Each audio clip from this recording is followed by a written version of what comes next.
Buenos días, mis muy queridos, apreciados, valorados y esperados que nos acompañan cada 8 días los sábados y en semana los martes y los jueves. El día de hoy continuamos con nuestro seminario sobre el íntimo vínculo que hay entre el libro de Daniel y el libro de Apocalipsis. Hoy estamos abordando la segunda parte de el libro de Apocalipsis entre los capítulos 8 y 9.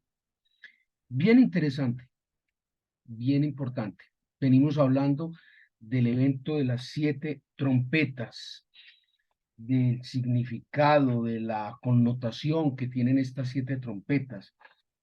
Y es bien interesante porque hoy empezamos a ver una aplicación directa, concreta, de algo que a lo largo de este y de otros seminarios que hemos venido implementando, hemos manifestado, y es esa íntima, muy íntima relación que existe entre el Antiguo Testamento y el Nuevo Testamento. Hemos manifestado un sinnúmero de veces que la Biblia no son dos libros separados, no es un Antiguo Testamento o un primer tomo y un Nuevo Testamento, un segundo tomo, que no tienen nada que ver. Es decir, si a usted se le pierde el primero, tranquilo, coja el segundo que ahí se encarreta, o a la visconversa, si se le perdió el segundo tomo, tranquilo, coja el primero que ahí más o menos lo mismo. No, son un solo tomo, son un solo libro, un solo texto, y están íntimamente ligados. No es posible tener el Antiguo Testamento sin el Nuevo Testamento. No es posible tener o entender el Nuevo Testamento si no se tiene el Antiguo Testamento. No es un Dios del Antiguo Testamento y un Dios del Nuevo Testamento, es el mismo Dios. No es un Dios justiciero, pendenciero, celoso, vengador, guerrero, y un Dios de amor puro que todo lo perdona. No, no, no, no, es el mismo Dios. Y este es un ejercicio muy claro de esa relación. Entonces, antes de empezar a entender un poco y de incursionar en ese profundo significado trascendente de las 7 trompetas, yo creo que vale la pena devolvernos un poco, hablar un poco de esa historia, hablar un poco de esos antecedentes históricos, de viajar en el tiempo, de devolvernos en ese tiempo-espacio a confrontar un poco de qué manera el Apocalipsis se ha venido apoyando sistemáticamente a lo largo de todo su desarrollo en el Antiguo Testamento y a la visconversa, como el Antiguo Testamento cita sistemáticamente todo lo que hay en el Nuevo Testamento y aún en los Evangelios. Es decir, una mezcolanza allí permanente entre Antiguo y Nuevo Testamento. Entonces de aquí vamos allá, de allá vamos aquí, volvemos, y es toda una extraña mezcolanza que finalmente dan una plena claridad de todo. Entonces, esa eh, constante explicación, ese constante sustento que se da entre el Nuevo Testamento y el Antiguo Testamento, y entre el Antiguo Testamento y el Nuevo Testamento, es cíclica y repetitiva a través de toda la Biblia. Y este seminario es precisamente, ya vamos cerca de cumplir un año en él, eh, es eso. ¿Qué pasa entre el libro de Daniel, que pertenece al Antiguo Testamento, y qué pasa en el libro de Apocalipsis, que pertenece al Nuevo Testamento? Y de cómo reiterativamente lo hemos visto, el libro de Daniel, que está en el Antiguo Testamento, viene y es citado y es compilado a través del Nuevo Testamento, y el libro de Apocalipsis, que está en el Nuevo Testamento, reiterativamente hemos ido a confrontarlo, a citarlo en el Antiguo Testamento. Entonces es un ciclo que se va dando permanentemente: Antiguo Testamento, Nuevo Testamento, Nuevo Testamento, Antiguo Testamento, Daniel, Apocalipsis, Apocalipsis, Daniel. Es lo mismo, es el mismo texto. Y les reitero, este es un ejercicio bien interesante. Entonces, para poder empezar a discernir, a entender con claridad ese significado de las 7 trompetas, que hoy lo vamos a ver tranquilos, relajados, no se lo vaya a devorar la ansiedad. Ya enseguida le cuento, tranquilo, relajado.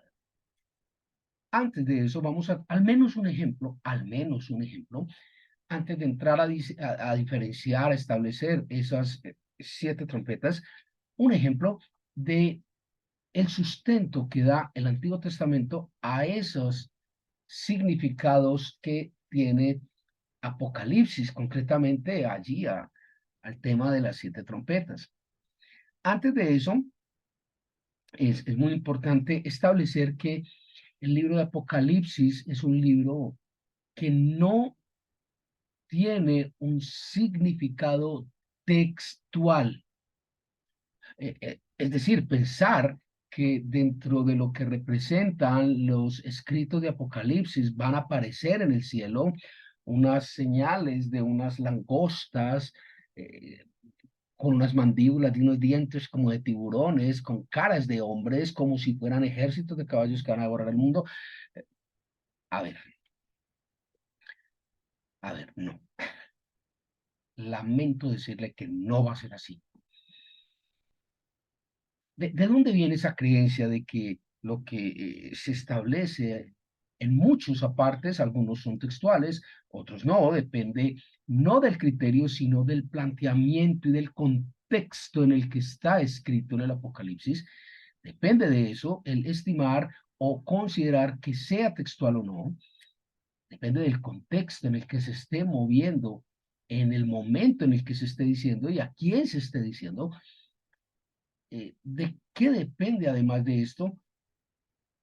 Depende de su vinculación con el Antiguo Testamento. Entonces, la textualidad del Apocalipsis no es tal en el caso de las 7 trompetas. Es una, eh, una figura literaria, una figura literaria del tipo impresionista.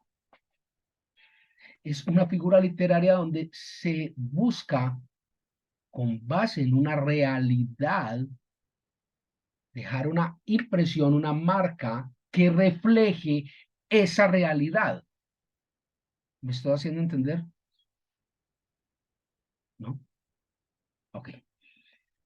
Eh,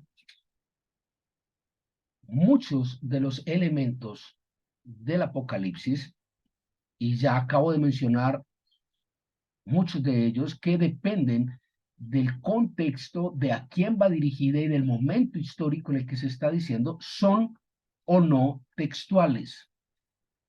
Dice, y vendrá Jesucristo sobre las nubes del cielo. Eso es textual. Pero mira el contexto en el que lo está diciendo. Y vincule ese contexto al Antiguo Testamento. Y cuando lo vincula al Antiguo Testamento se va a dar cuenta, eso es real. Así va a ocurrir. Así va a ocurrir. Pero cuando habla de otro elemento, como por ejemplo, en las 7 trompetas habla de la nube de langostas que va a destruir todo, que tiene dientes de tigre. Eso no es textual, es impresionista, es una figura literaria que se llama impresionismo, que lo que hace es reflejar a través de una imagen la impresión de una sensación que se está viviendo en ese momento histórico. ¿Sí? Así como la parábola es una historia ficticia de algo que puede ser real. Y lo mismo que la hipérbole. ¿Me hago entender? La hipérbole es una figura literaria que habla de una exageración. Si tu ojo te hace caer en tentación, entonces coge, sácate tu ojo, porque más te vale entrar tuerto que eso es una exageración. Así, entonces lo otro no es exageración. Vuelvo y le digo, tome el contexto en el que se está hablando. Hemos insistido mucho en este seminario en que tenga claro cuál es el contexto. no saque pedacitos. Entonces se va a perder y eso es lo que ha perdido a la gente y eso es lo que ha extraviado a las personas en el tema de la fe. Eso se agarran a coger pedacitos de la Biblia, como algunas oraciones que tienen algunas congregaciones que lo que hacen es coger retacitos, pedacitos de la Biblia y no todo está en la Biblia. Así, pero ¿en qué parte está? ¿Cómo está organizado? Y verá que dice otra cosa muy distinta. Pues, o sea, coja las cosas en el contexto y verá que dice otra cosa muy distinta. ¿Me hago entender? Entonces, para entender el mensaje de las 7 trompetas de Apocalipsis, es muy importante entender que esas figuras literarias en que se manifiestan los mensajes de las 7 trompetas son figuras literarias impresionistas, no textuales.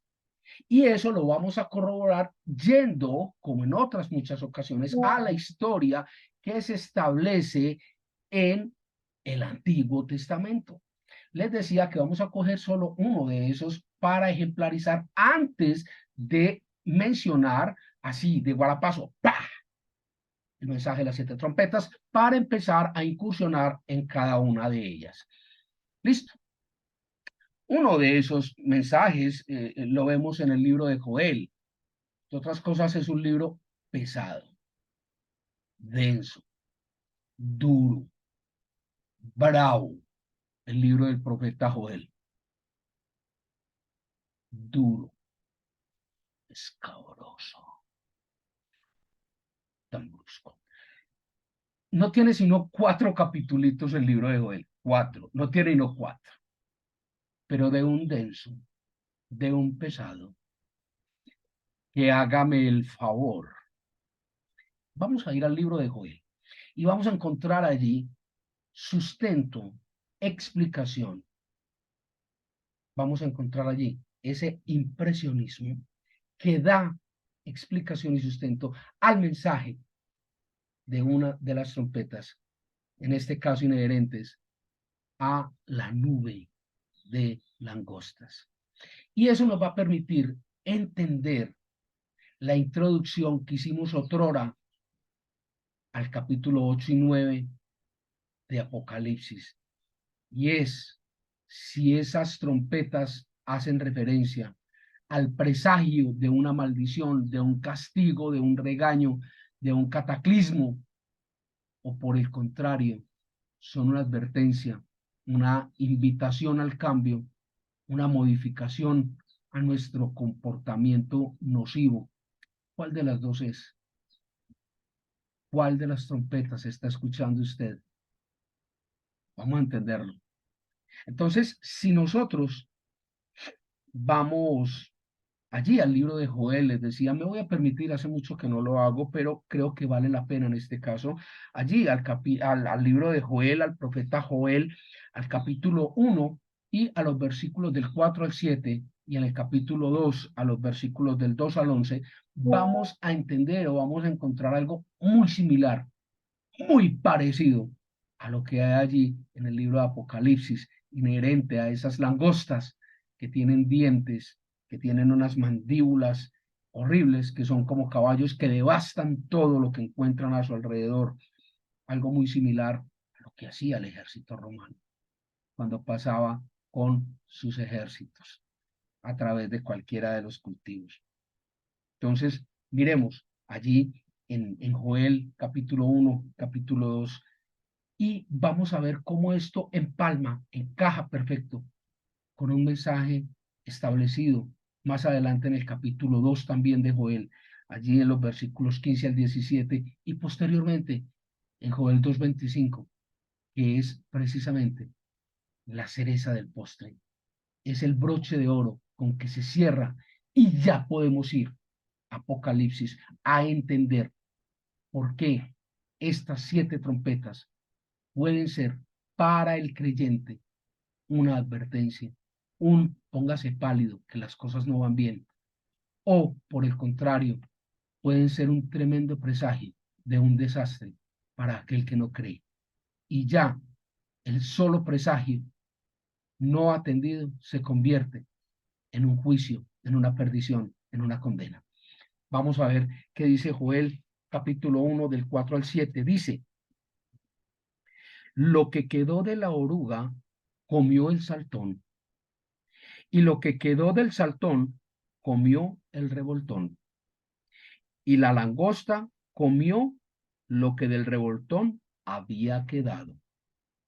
Despertad, borrachos, y llorad, gemid todos los que bebéis vino a causa del mosto, porque os es quitado de vuestra boca, porque pueblo fuerte e innumerable subió a mi tierra. Sus dientes son dientes de león, y sus muelas, muelas de león. Asoló mi vid y descortezó mi higuera. Del todo la desnudó y derribó sus ramas, quedaron blancas. Y más adelante, allí en Joel 2, del 2 al 11, dice, sí, del 2 al 11, no estoy mal, dice, día de tinieblas y de oscuridad, día de nube y de sombra, perdón, como sobre los montes se extiende el alba, así vendrá un pueblo grande y fuerte semejante a él, no lo hubo jamás, ni después de él lo habrá en años de muchas generaciones. Delante de él consumirá fuego, tras él abrazará llama, como el huerto de Leén será la tierra delante de él, y detrás de él como desierto asolado, ni tampoco habrá de él escape. Su aspecto, como aspecto de caballos y como gente de a caballo, correrán, como estruendo de carros saltarán sobre las cumbres de los montes, como sonido de llama de fuego que consume hojarascas, como pueblo fuerte, dispuesto para la batalla. Delante de él temerán los pueblos, se pondrán pálidos todos los semblantes. Como valientes correrán, como hombres de guerra subirán el muro, cada cual marchará por su camino y no torcerá su rumbo. Ninguno estrechará a su compañero, cada uno irá por su carrera y aun cayendo sobre la espalda, no se herirán.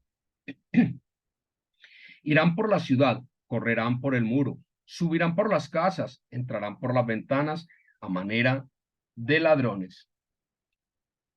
Delante de él temblará la tierra, se estremecerán los cielos, el sol y la luna se oscurecerán y las estrellas retraerán su resplandor.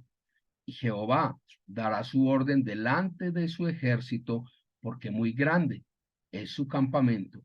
Fuerte es el que ejecuta su orden, porque grande es el día de Jehová y muy terrible. ¿Quién podrá soportarlo? Aparte del capítulo 2 de Joel, reitero, es muy similar a lo que se establece en Apocalipsis. Pero no era pues el libro de Apocalipsis y el de Daniel, ya porque está en Joel. Se perdió, ¿sí ve? No, no me he perdido. Recuerde dónde estamos, cuál fue la introducción el día de hoy. Vamos a dar explicación al significado de las 7 trompetas aplicando algo que hemos dicho en todos los seminarios. No es Antiguo Testamento, Nuevo Testamento, dos cosas separadas, son dos cosas íntimamente ligadas, que para el caso de las 7 trompetas, que tienen una figura literaria impresionista, vamos a retomar elementos del Antiguo Testamento que a manera de ejemplo práctico vamos a tomar uno sobre el caso de Joel para entender la explicación de una de las trompetas. Ahora sí, me encanta. Ok. Miremos qué es lo que pasa más adelante en este mismo texto de Joel. Vamos allí a Joel 2, del 15 al 17. Dice, tocad trompeta en Sión, proclamad ayuno, convocada asamblea. Tocad trompeta. ¿Verdad? Apocalipsis, las 7 trompetas. Sí, listo, listo.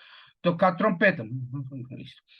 En Sión, proclamada ayuno, convocada asamblea, reunida al pueblo, santificad la reunión, juntad a los ancianos, congregad a los niños y a los que maman, salga de su cámara el novio y de su tálamo la novia.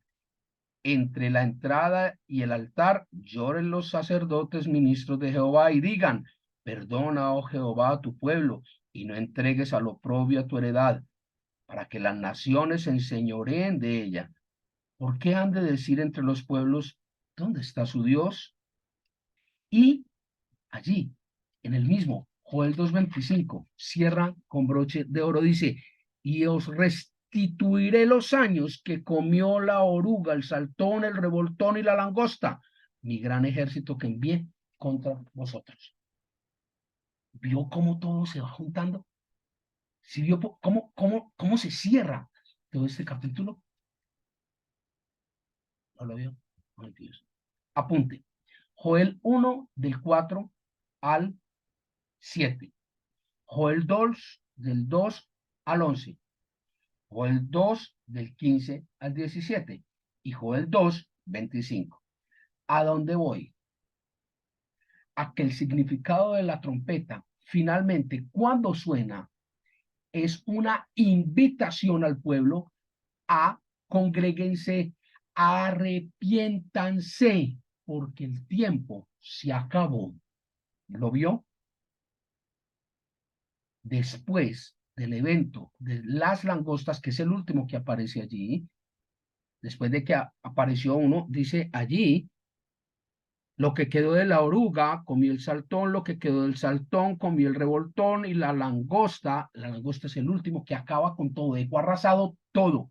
Mire que decía, cuando llegan era como el Edén verde, bonito, limpio. Cuando pasan, no caen el tierrero. Acabó hasta con el nido de la perra. ¿Me hago entender? Y mire cómo cierra, allá en el 2:25, espectacular. ¿Cómo cierra? Y os restituiré los años que comió la oruga, el saltón, el revoltón y la langosta, mi gran ejército que envié contra vosotros. Pero entre lo que hizo el saltón, la oruga, el revoltón y la langosta, entre eso y entre la restitución que dice allí en Joel 2, 15 al 17 dice, reunid al pueblo, santificad la reunión, juntad a los ancianos, congregad a los niños y a los que maman, salga de la cámara su novia, del tálamo su novia, entrad al altar y lloren los sacerdotes ministros de Jehová y digan, perdona Jehová a tu pueblo y no entregues a tu propio la heredad. Me estoy haciendo entender cuál es el significado, para dónde va todo esto. Una trompeta que sonó por allá en Apocalipsis 8 y una explicación a esa trompeta que se da por allá en Joel 2. Ya vio para dónde se sustentan y se explican ese tipo de cosas. Y este no es sino un ejemplo. Uno. Y esto tiene que ver con un seminario que dictamos hace años, que tenía que ver con la profecía bíblica. Los que lo escucharon, los que tuvieron la fortuna de escucharlo, recuerdan que hacíamos énfasis, hincapié, reiterábamos en algo, y es que la Biblia, la profecía bíblica, no tiene interpretación particular como lo dice Segunda de Pedro, sino que la Biblia se revela a sí misma. Lo que pasa es que si no ha cogido una Biblia en su vida, bueno, la va a coger en bajada. Escudriñad las escrituras. La Biblia se explica a sí misma. Por eso la Biblia no se lee, porque si usted la lee, pasa por ahí derecho y no dio cuenta. Pero si usted la estudia y la escudriña, ¿ya vio? ¿Ya entendió? ¿Mordió? Ahora sí. Ya le encajó, ¿no? Ahora sí, ya la vio.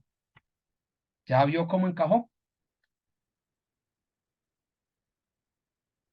Y ni me vaya a decir que es una explicación muy forzada, porque eso de forzado no tiene nada. Muy rebuscado. Rebuscado no, es que la Biblia hay que estudiarla. Yo no me salí de la Biblia. Perdóneme, pero yo no me salí de la Biblia. Ahí estaba. Hay que estudiarla. Si no la estudia, ¿cómo la va a encontrar? Bueno, parece. Si no la busca, no la encuentra. El que busca, ¿qué? Encuentra. Muy bien. Entonces, miremos ahora sí qué es lo que está pasando con este tema de las trompetas. Era necesario hacer esta introducción y empezar a caminar con un ejemplo solo. Y así como ese está lleno de ejemplos la Biblia, de cosas que se explican a través de la Biblia misma. Hay que estudiar, como le decían a uno cuando uno perdía un examen en el colegio o en la universidad, hay que estudiar, es que no estudia no gana, no, eso sí. No, qué va, no, serán guayabas vos. Bueno, ¿qué es lo que ocurre? Ejemplos como este que acabamos de ver de, de Joel explicando al menos una de las trompetas de Apocalipsis, lo encontramos claramente en Isaías. Cuando nosotros vamos allá a Isaías, al capítulo 7, versículos 18, 19, sobre la guerra, los combates, el sonido de la trompeta. Cuando vamos allí al libro de los Salmos, el libro de los Salmos está repleto de explicaciones a fenómenos relacionados con las trompetas de Apocalipsis. David es rico, es opulento en este tipo de explicaciones. Se exalta David con todas estas explicaciones, lo encontramos allí en el Salmo 18, por ejemplo, del 7 al 14. Es abundante la explicación a través del Antiguo Testamento de casi todo, si no todo, lo que hay en el Nuevo Testamento, especialmente en el libro de Apocalipsis.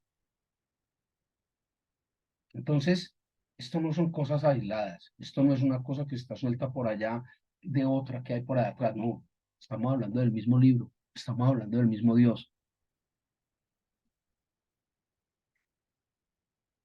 Tengo un pensamiento obsesivo y se los voy a decir. Si no estudia, ¿cómo lo va a entender? Si no coge una Biblia y no en el Salmo 91, si no coge una Biblia y no como un ichín a ver qué le está diciendo Dios aquí. Pues yo a usted creo que la Biblia era un ichín. ¿De dónde sacó eso? Por Dios, ¿qué clase de creyentes nos hemos vuelto? Ay, bueno, es brusco.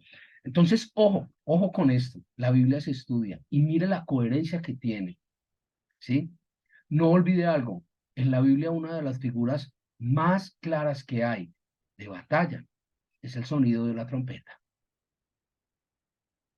Entonces, cuando hay sonido de trompeta, hay sonido de batalla, hay ruido de guerra.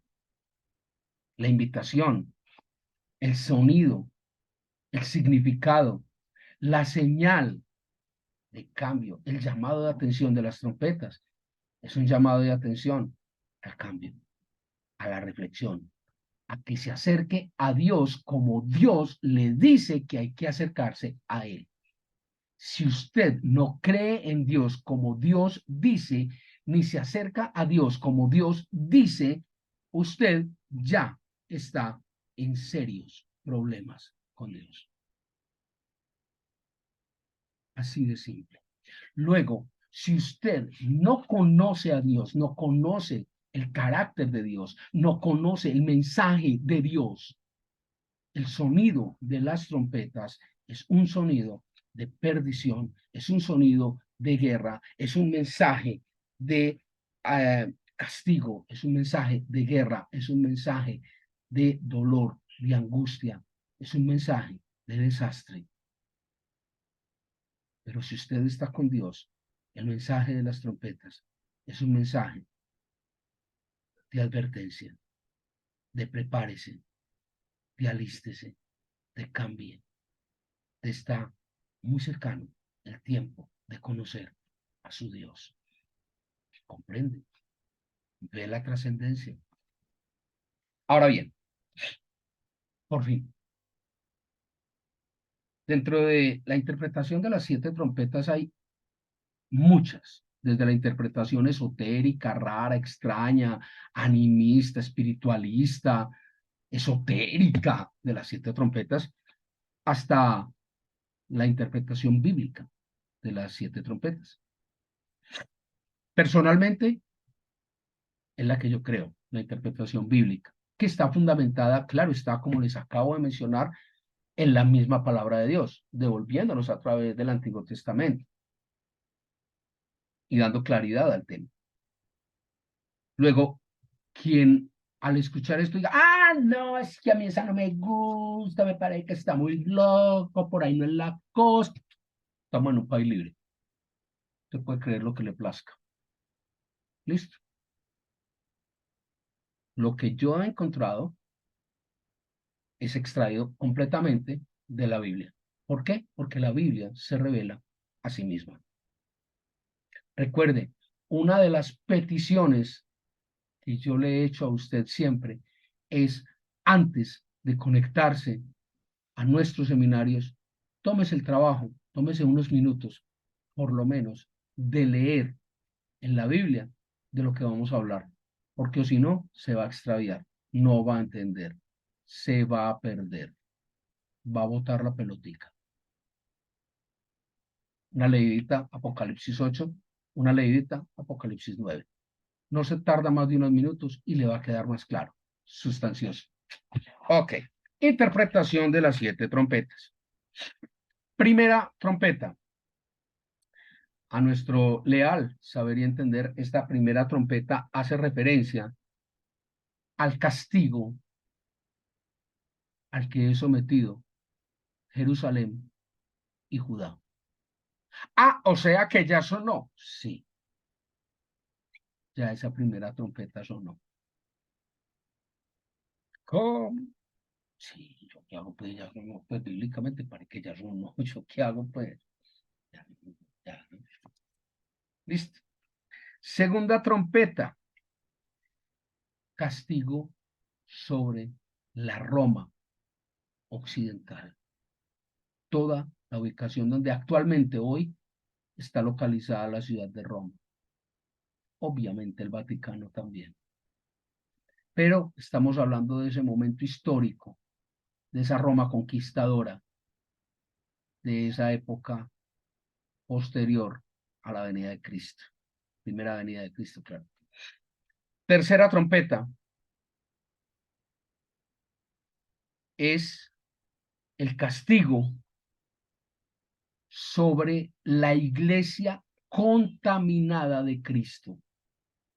Recordemos que esa iglesia que dejó Cristo al momento de su ascenso al cielo empezó a sufrir una cantidad de contaminaciones. Lo hemos visto y lo hemos explicado a través de una serie de documentación histórica extraída y emanada de la Biblia y de referentes históricos muy claros, muy contundentes. Empezó a contaminarse. Lo vimos también en nuestro seminario de demonología, lo vimos también en nuestro seminario de las versiones bíblicas.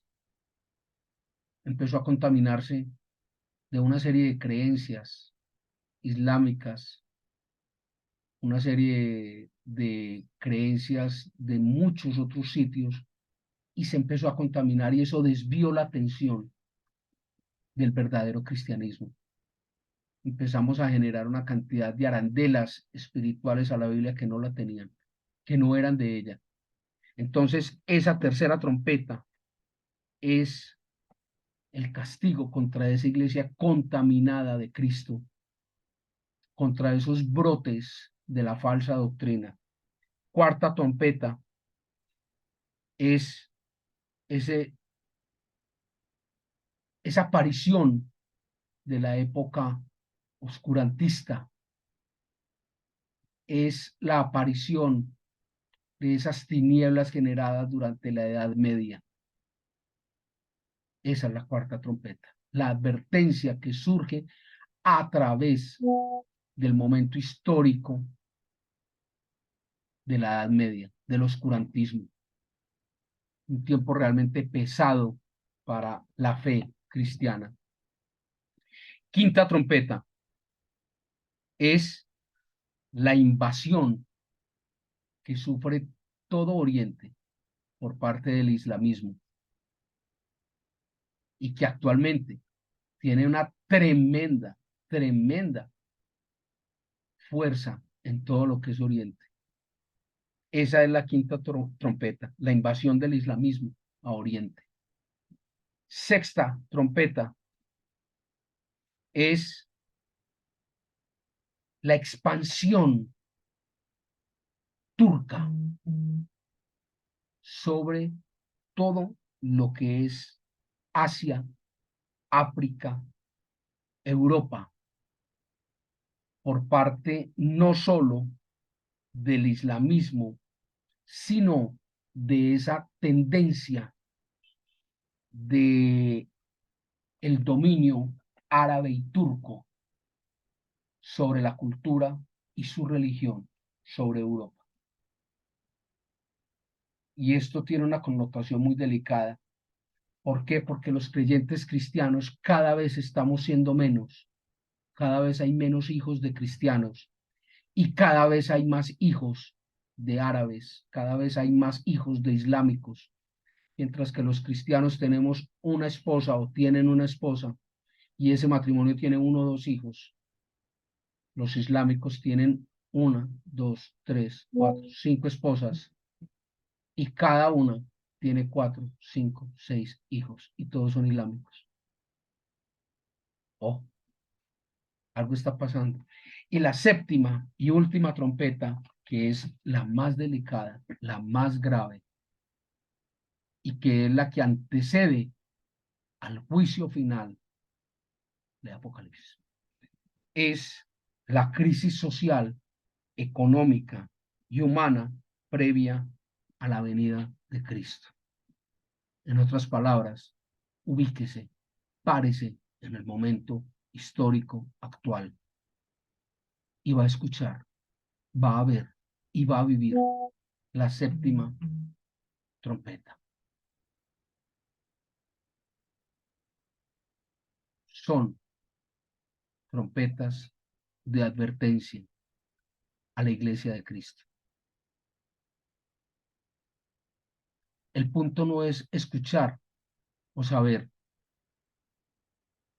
qué quieren decir las siete trompetas. El punto va más allá.